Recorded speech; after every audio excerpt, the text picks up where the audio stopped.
Welcome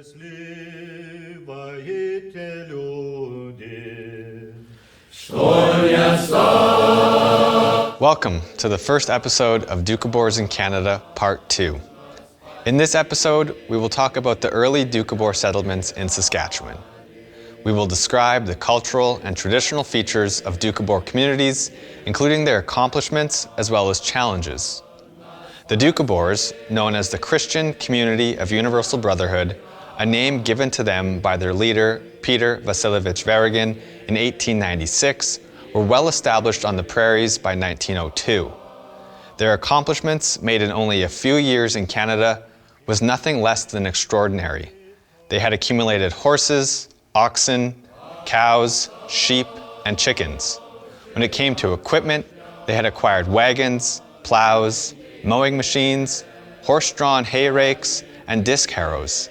Being industrious, highly skilled, and community-minded, they built villages as well as bridges and ferries. By the end of 1903, they had constructed grain and sawmills and had acquired 6 steam engines. They had developed self-sufficient communities producing dairy products, woven cloth, and shoes, as well as a brick factory.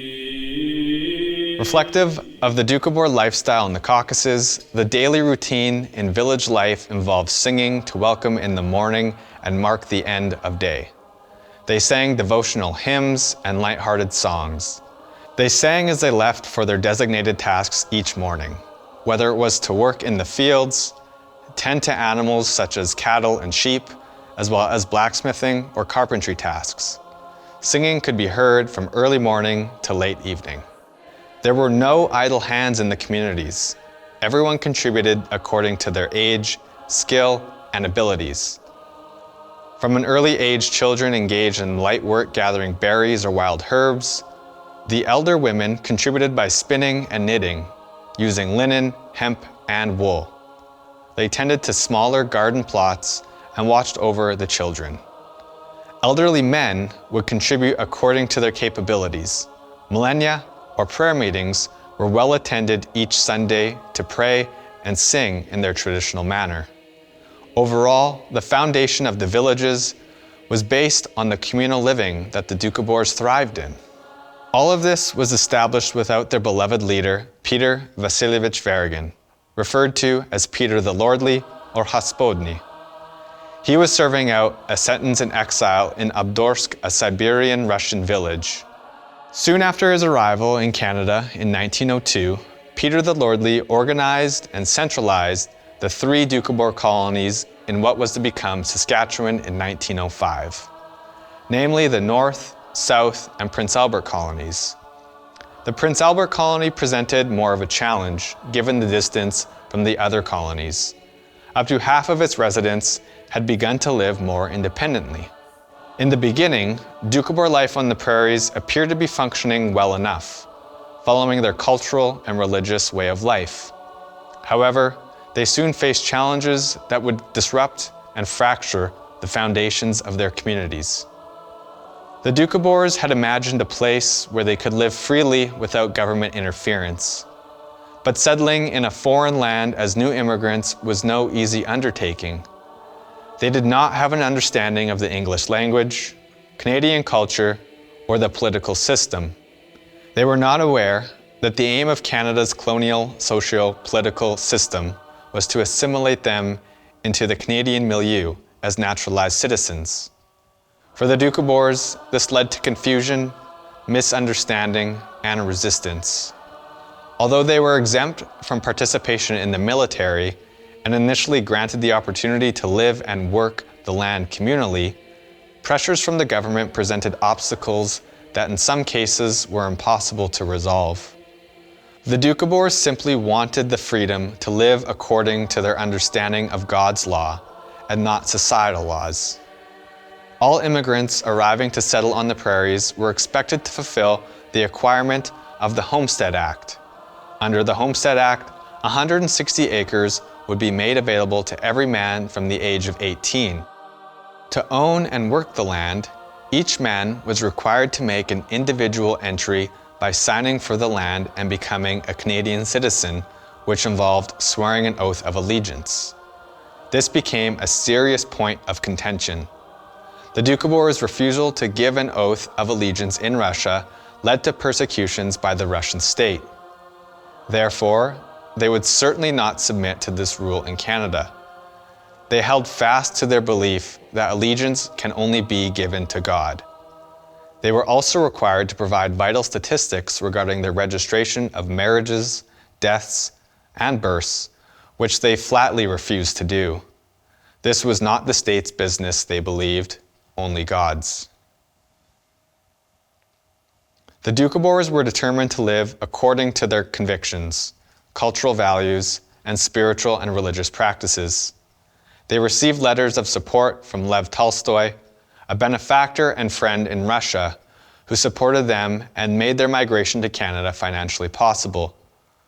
Tolstoy insisted that they preserve their Doukhobor way of life, which included the principles of vegetarianism and abstaining from the consumption of alcohol and tobacco. Tolstoy explicitly expressed his views in the following quote from one of his letters to the Doukhobors. I see clearly that it is in every way more advantageous for you to continue to live a Christian life than to change it and begin to live a worldly life. If a man acknowledges himself to be a son of God, from that acknowledgement flows the love of his neighbor, the rejection of violence, of oaths, of state service, and of property. And so, dear brothers and sisters, hold firmly to the life which you have begun, or you will uselessly lose what you had, and you will not find what you seek. In addition, Tolstoy's position on the possession of land was, land belongs to God, it cannot be sold or bought. This was an established principle that the community Doukhobors firmly observed. As it was, the Doukhobors lived a simple way of life, which soon became problematic for the government and the other immigrant homesteaders already living in Saskatchewan. There was an underlying fear from the general public that the Doukhobors would form a little Russia on the prairie. They were observed to keep to themselves and were deemed strange. Their way of life was perceived as unacceptable by Canada's colonial standards. They appeared to be peculiar, with their heavy Russian accents, unfamiliar attire, and cultural mannerisms. They faced hostilities from many outside of their communities, making it difficult to obtain fair treatment. When it came to employment on the railway, on farms, and ranches, the men were often treated poorly, yet they endured mistreatment as they needed to work to provide for their communities. They also would be taken advantage of when it came to doing business in town sites. There was little political support for the Doukhobors, with the exceptions of James Mavor and Clifford Sifton. Mavor was a political economist and a friend of Tolstoy, and an advocate for the Doukhobors. Sifton was the Minister of the Interior who welcomed the Doukhobors and negotiated their immigration and settlement on the prairies.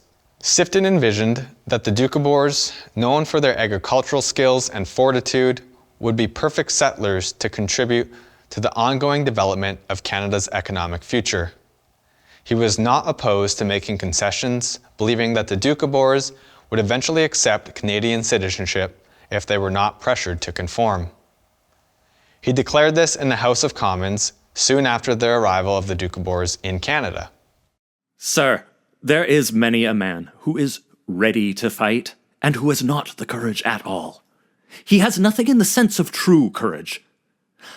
I doubt if there are 5 men in this house who would show the moral courage, who would show the tenacity, who would show the fortitude, which these people have shown for the purpose of preserving the faith which they believe to be the true faith.